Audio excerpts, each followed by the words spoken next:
अध्यक्ष महोदय, आज हम लोग चर्चा कर रहे हैं केंद्र सरकार द्वारा पारित उस ऑर्डिनेंस और उसके बाद एक बिल जो उन्होंने अभी संसद में पारित किया, जिससे उन्होंने दिल्ली के लोगों के जनतांत्रिक अधिकारों को पूरी तरह से कुचल दिया।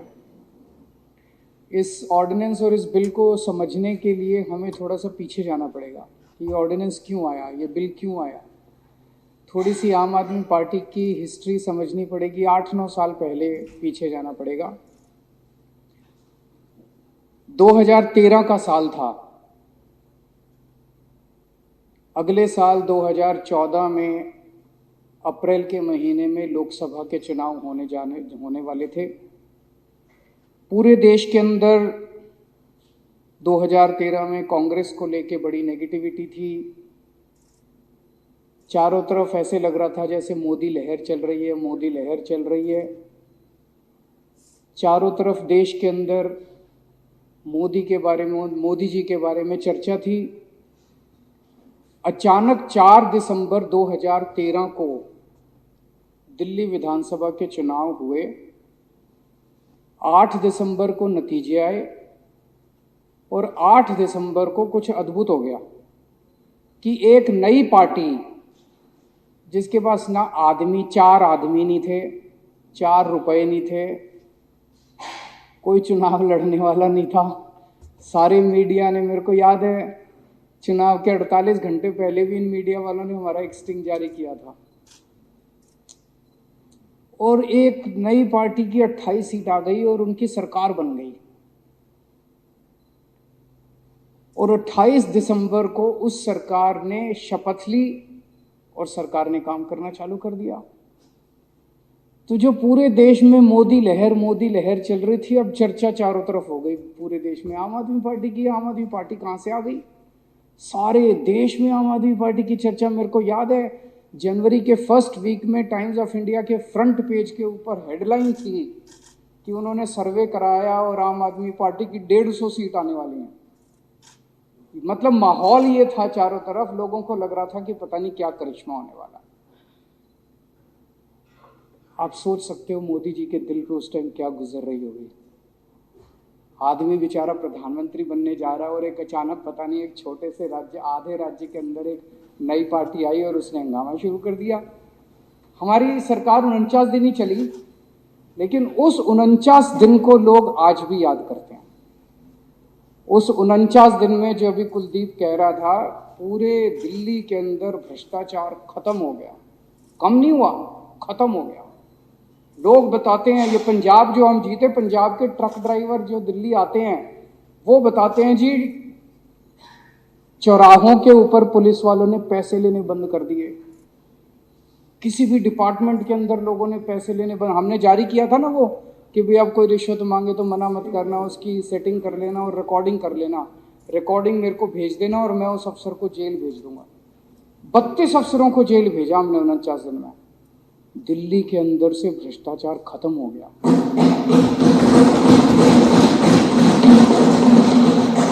लोगों ने कभी ऐसी सरकार देखी नहीं थी और उसकी चर्चा पूरे देश में। उसके बाद कोई महिला सुरक्षा को लेके 2-3 केस आए, जब दिल्ली का मुख्यमंत्री सड़क के ऊपर जाके 2 या 3 दिन के लिए रात भर में वहां सोया था। पूरे देश का सारा मीडिया हमारी चर्चा कर रहा था। मोदी जी तो उनको लगा यार ये क्या हो गया, अभी तक तो चर्चा उन्हीं की चल रही थी। दिल्ली के अंदर बिजली के रेट एकदम से आधे हो गए, दिल्ली के अंदर पानी मुफ्त हो गया। और उस वक्त जो इस देश का सबसे अमीर आदमी था, उसके खिलाफ बाय नेम एफआईआर दर्ज करानी।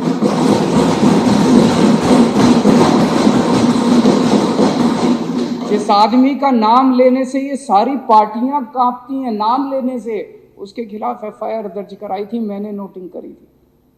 49 दिन की सरकार थी। हमने इस्तीफा दिया, जो भी कारण रहे, हमने इस्तीफा दे दिया और उसके बाद इनको चैन की सांस पड़ी। अप्रैल का महीना आया, ये चुनाव लड़े और उसके बाद इनको पूरी, ये लोग जीत गए। भारी बहुमत से मोदी जी की जीत हुई और सारी तरफ हुआ मोदी इरा, मोदी एज, मोदी युग आ गया। इनको पूरी उम्मीद थी कि आम आदमी पार्टी अब खत्म हो गई है। मेरे को याद है अमित शाह का इंटरव्यू आजकल काफ़ी चलता है, उसमें उनसे पूछा गया कि क्या आप केजरीवाल जी के साथ डिबेट करेंगे, तो उन्होंने कहा अगर 16 मई के बाद, 16 मई को नतीजे आए थे लोकसभा के, 16 मई के बाद अगर केजरीवाल जी राजनीति में कायम रहे, जिंदा रहे राजनीति में, तो मैं ज़रूर उनके साथ डिबेट करूंगा। उनको लगा कि अब आम आदमी पार्टी भी खत्म और केजरीवाल भी खत्म। पूरे देश के अंदर मोदी लहर थी, आंधी थी, तूफान था, भूचाल था मोदी जी का। मोदी जी महाराष्ट्र में चुनाव हुए, उसके बाद लोकसभा के बाद मोदी जी महाराष्ट्र जीत गए। हरियाणा में चुनाव हुए, मोदी जी हरियाणा जीत गए। झारखंड में चुनाव हुए, मोदी जी झारखंड जीत गए। फिर नंबर दिल्ली का आया। फरवरी 2015 में दिल्ली के चुनाव हुए और दिल्ली में 70 में से 67 सीट आम आदमी पार्टी।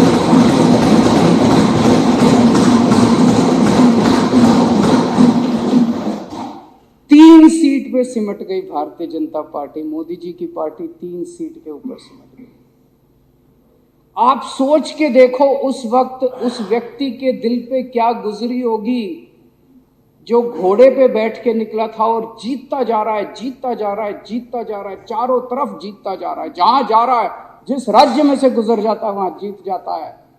और उसका रथ दिल्ली वालों ने रोक दिया, उसका घोड़ा रोक दिया, वो लव और कुश ने, दिल्ली वालों ने उनका घोड़ा दिल्ली वालों ने रोक दिया। उस दिन मोदी जी ने कसम खाई थी, इस आम आदमी पार्टी को मैं खत्म करूंगा और इनकी सरकार को खत्म करूंगा। पर भगवान तो भगवान है, भगवान ने कुछ और ही सोच रखी थी। एक तरफ मोदी जी का पूरा तंत्र लग गया आम आदमी पार्टी को खत्म करने के लिए, आम आदमी पार्टी को तहस नहस करने के लिए पूरा तंत्र लग गया। और ऊपर वाले का करिश्मा देखो, ऊपर वाले ने 9 साल के अंदर आम आदमी पार्टी को इस देश की तीसरी सबसे बड़ी पार्टी बनाई। 3rd लार्जेस्ट पार्टी, बीजेपी और कांग्रेस के बाद 3rd लार्जेस्ट पार्टी बना दिया। ऊपर वाले ने करिश्मा कर दिया। मोदी जी का पूरा तंत्र लग गया, उन्होंने पूरी कोशिश की खत्म करो इनकी पार्टी को। उसके ऊपर भी मैं आऊंगा अभी एक एक करके। तो हमारी सरकार बनी 14 फरवरी 2015 को।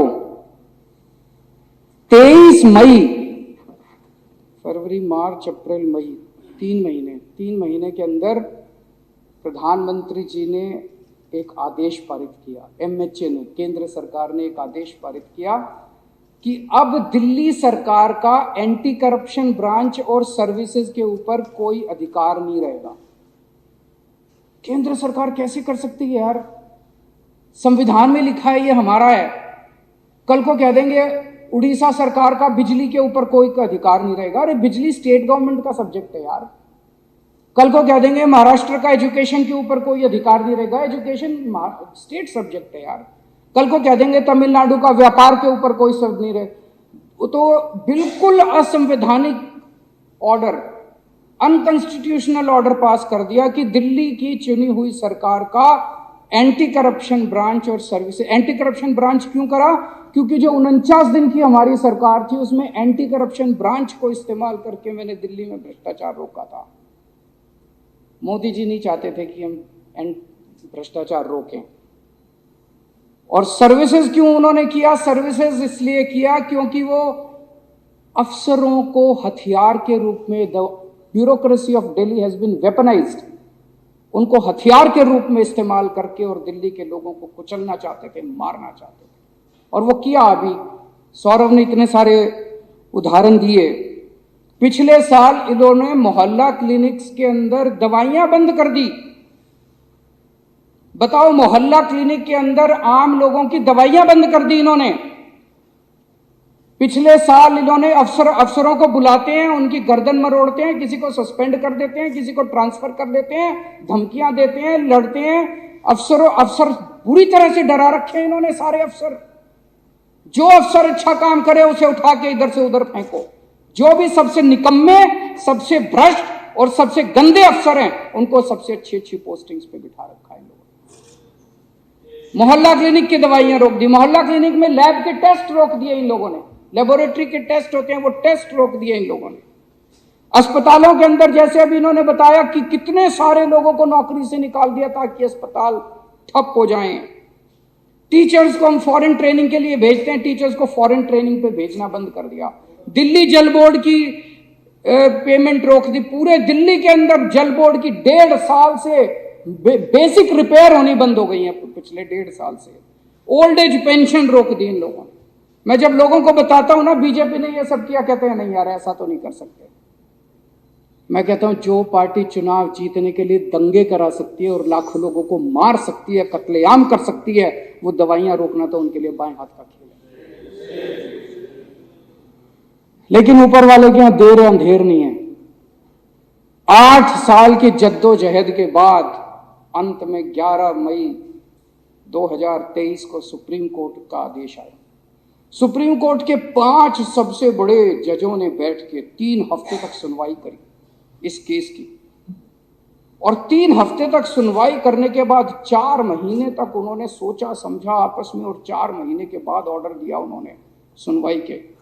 और उस ऑर्डर में एक तरफा उन्होंने कहा कि हमारा देश जनतंत्र है और जनतंत्र के अंदर जनता सरकार चुनती है और सरकार चुनी हुई सरकार को सारा अधिकार है काम करने के लिए। अफसरशाही के ऊपर दिल्ली की चुनी हुई सरकार की ही पावर होगी, एलजी की भी पावर नहीं होगी और मोदी जी की भी पावर नहीं होगी। ये कोर्ट के आदेश में लिखा है कि केंद्र सरकार की भी पावर नहीं होगी और एलजी साहब की भी पावर नहीं होगी। साफ साफ आदेश, इसके बाद कुछ बचा नहीं था। लोगों को लगा अब तो खत्म हो गया, लेकिन लोगों को इनकी बेशर्मी की हदें नहीं पता। 11 मई को ऑर्डर आया, 19 मई के बाद सुप्रीम कोर्ट की छुट्टियां होने वाली थी, 20 मई से छुट्टी होने वाली थी। 19 मई की शाम को 5 बजे सुप्रीम कोर्ट बंद हुआ, 20 मई से छुट्टी होने वाली थी। किसी ने सोचा नहीं था 19 मई की रात को 10 बजे इन लोगों ने एक ऑर्डिनेंस पास किया और सुप्रीम कोर्ट के आदेश को पलट दिया। इन लोगों ने सुप्रीम कोर्ट के आदेश को उल्टा कर दिया, सुप्रीम कोर्ट के आदेश को खारिज कर दिया।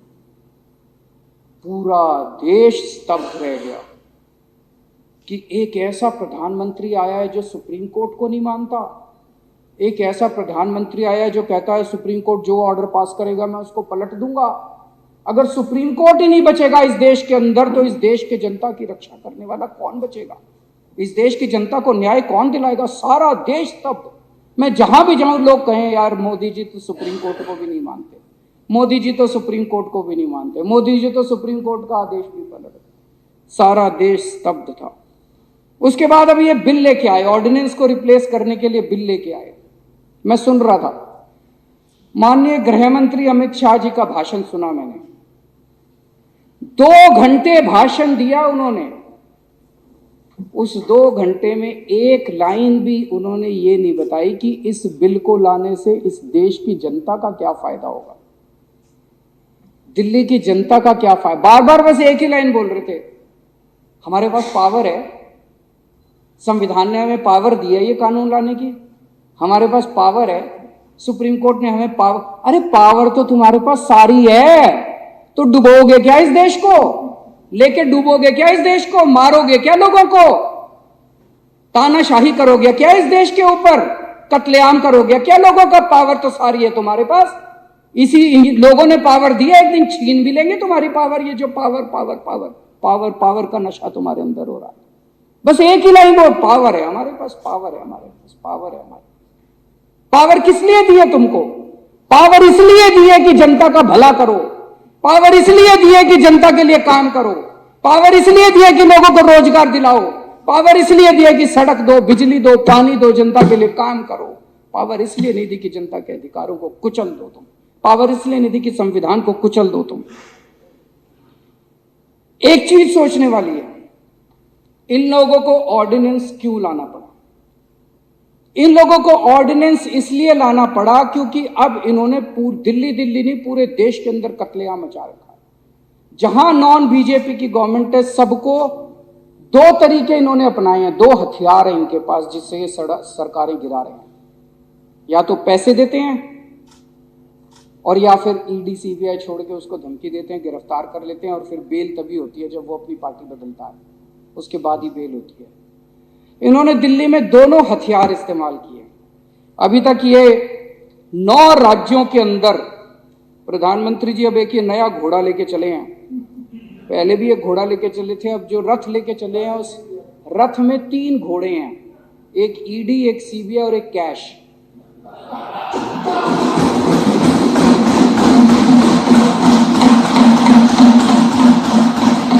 तो मोदी जी एक 3 रथ वाला घोड़ा लेके चले हैं। इस रथ से इन्होंने अरुणाचल प्रदेश जीत लिया, अरुणाचल प्रदेश की सरकार गिरा दी, मध्य प्रदेश की सरकार गिरा दी, कर्नाटक की सरकार गिरा दी, पुडुचेरी की सरकार गिरा दी, मणिपुर की सरकार गिरा दी, गोवा की सरकार गिरा दी, महाराष्ट्र की सरकार गिरा दी, उत्तराखंड की सरकार गिरा दी, मेघालय की सरकार गिरा दी। फिर इनका रथ दिल्ली पहुंचा। दिल्ली में इन्होंने, आप में से कई लोगों ने आके बताया कि कई लोगों के पास गए थे, बोले 25-25 करोड़ रुपए ले लो, है ना।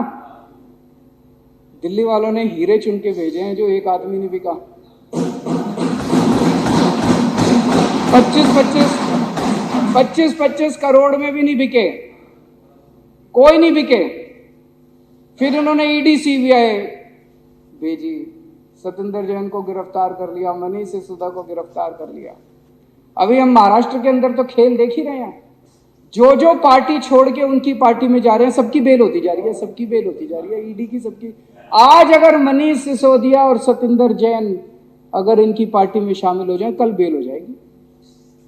कोई उन्होंने कुछ गलत काम थोड़ी कर रखा है, ये तो नौटंकी चल रही है। तो उनकी वो भी अब डटे हुए हैं कि तुम्हारी ईडी सीबीआई जो मर्जी कर लो, पूरी जिंदगी जेल में रख लो, लेकिन तुम्हारी पार्टी में नहीं आएंगे।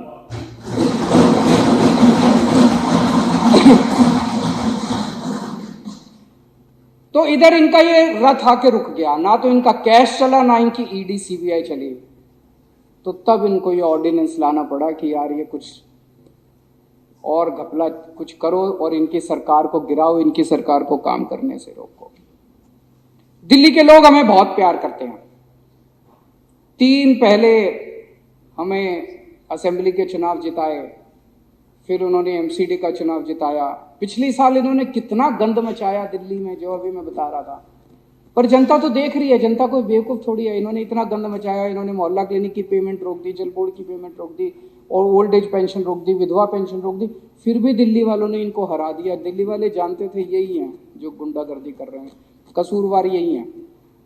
दिल्ली वाले हमें बहुत प्यार करते हैं, इसीलिए प्रधानमंत्री मोदी जी दिल्ली वालों से लड़ते हैं, डरते हैं। प्रधानमंत्री जी को यही खतरा है कि कहीं एक दिन ऐसा ना आ जाए कि जैसे दिल्ली वाले इनको प्यार करते हैं, कहीं पूरा देश इनको ना प्यार करने लग जाए। फिर तो दिल्ली हो गई, दिल्ली के बाद पंजाब वाले भी हमें बहुत प्यार करते हैं। लोग कहते हैं कि दिल्ली और पंजाब में तो 50 साल कम से कम इनकी सरकार कहीं नहीं जाती। तो उनको यही डर लगता है। 8 साल में 8 साल हो गए हमारी सरकार को, अब 7-8 साल। 8 साल में दिल्ली के लोगों ने इज्जत ही तो कमाई है। पहले दिल्ली को लेके पूरे देश में क्या चर्चा होती थी? कॉमनवेल्थ घोटाला, सीएनजी घोटाला। पूरे देश में जब भी कोई दिल्ली वाला जाता था, अच्छा तू दिल्ली से आया, वही सीएनजी घोटाला, कॉमनवेल्थ घोटाला, ये घोटाला, वो घोटाला, घोटाले से जाने जाते थे।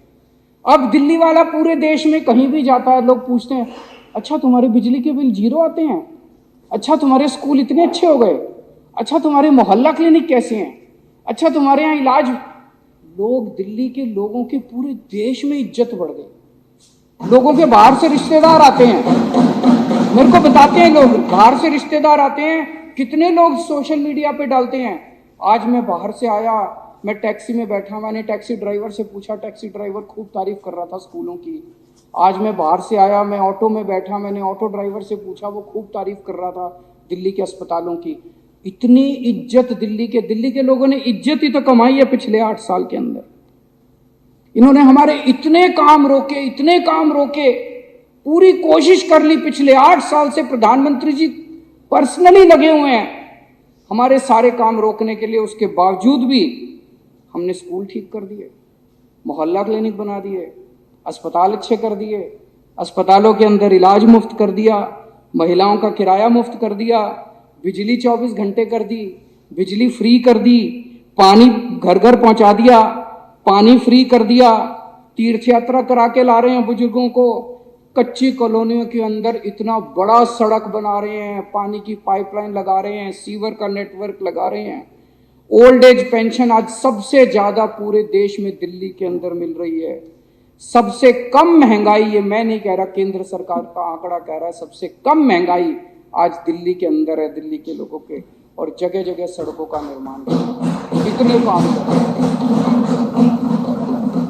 मेरे को लगता है अगर सबसे ज्यादा काम करने का कोई नोबेल प्राइज होता तो वो दिल्ली की जनता को, 2 करोड़ लोगों को।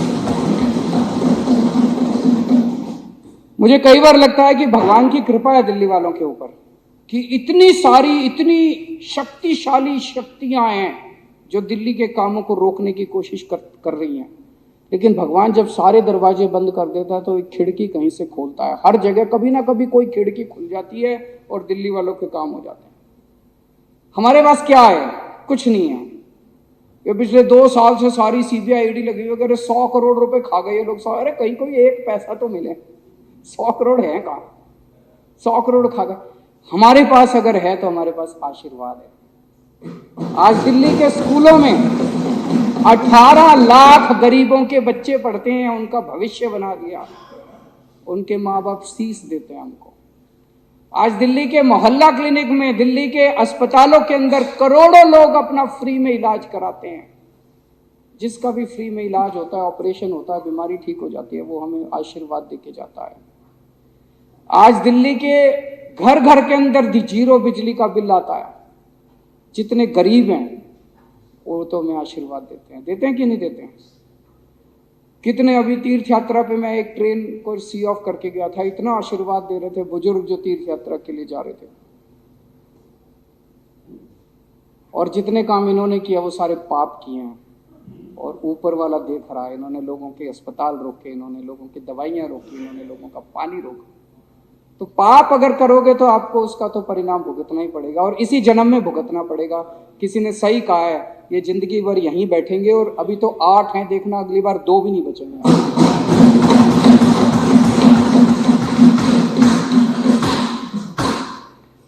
मोदी जी दिल्ली वालों को हराना चाहते हैं। मोदी जी दिल्ली वालों के बेटे को हराना चाहते हैं। मैं मोदी जी को कहना चाहता हूं, ना दिल्ली वाले हारेंगे और ना दिल्ली वालों का बेटा हारेगा।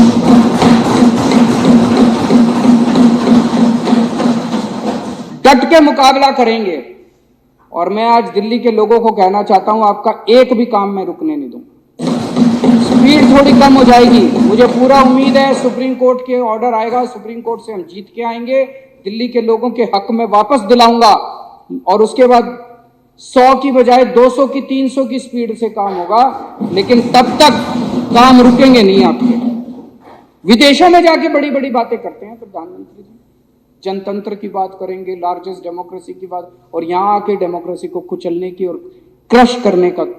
मैं ये सोच रहा था, डेमोक्रेसी के कई सिस्टम होते हैं। कोई कहता है वेस्टमिंस्टर मॉडल, कोई कहता है प्रेसिडेंशियल फॉर्म ऑफ डेमोक्रेसी, कोई कहता है पार्लियामेंट्री फॉर्म ऑफ, अलग अलग मॉडल है। ये जो बिल आए हैं इसमें 3 मेंबर कमेटी बनाई है जिसमें मुख्यमंत्री होगा और 2 अफसर उसके सर पे बैठे होंगे। ये कौन सा मॉडल है? भगवान ही जानता ये कहां से लाए हैं। आरएसएस वालों का सबसे खुराफाती दिमाग होता है। ये संघी मॉडल है। भगवान ही जानता है ये ऐसा मॉडल वेस्टमिंस्टर मॉडल है कि लंदन का। ये संघी मॉडल है जो ये डेमोक्रेसी का एक अलग ही मॉडल ये निकाल के लेके आए हैं। चौथी पास मॉडल है ये। दिल्ली के लोगों को मैं एक ही बात कहना चाहता हूं, आपने मुझे कुर्सी दी है, मैं आपकी कभी भी पगड़ी उछलने नहीं दूंगा।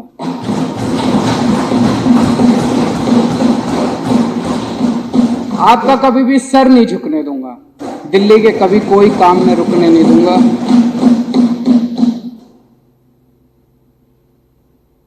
मेरे पास अभी कुछ दिन पहले कोई आया था बीजेपी वाला, वो कह रहा था या तो तुम भी बीजेपी को सपोर्ट कर दो और नहीं तो या तो तुमको झुका देंगे और या तुमको तोड़ देंगे। मैं उनको कहना चाहता हूं कि इस दुनिया में कोई माई का लाल पैदा नहीं हुआ जो दिल्ली की जनता को या तो झुका दे और या तोड़ दे। दुनिया में कोई माई का लाल पैदा नहीं हुआ जो केजरीवाल को झुका दे या केजरीवाल को तोड़ दे।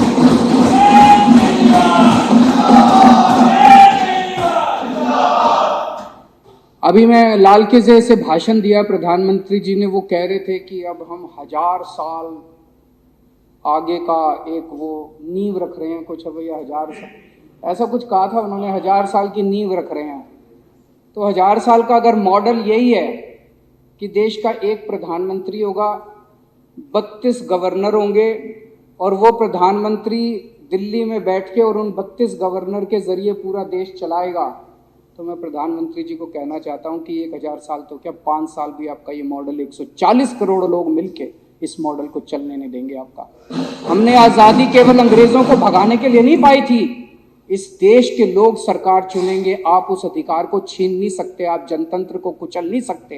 केंद्र में भी सरकार लोग बनाएंगे, राज्य में भी सरकार लोग बनाएंगे, पंचायत में भी सरकार लोग बनाएंगे और म्यूनिसिपैलिटी में भी सरकार लोग बनाएंगे। आप अगर सोचो कि आप प्रधानमंत्री बनके और गवर्नरों के जरिए और लेफ्टिनेंट गवर्नर के जरिए पूरा देश चलाओगे तो 140 करोड़ लोगों का सामना आपको करना पड़ेगा।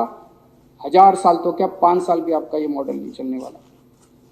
और मेरा दिल कहता है आने वाले लोकसभा चुनाव के अंदर 7 सीटें दिल्ली में बीजेपी हार रही है और ये वाला चुनाव दिल्ली को पूर्ण राज्य दिलाने का के मुद्दे के ऊपर ये वाला चुनाव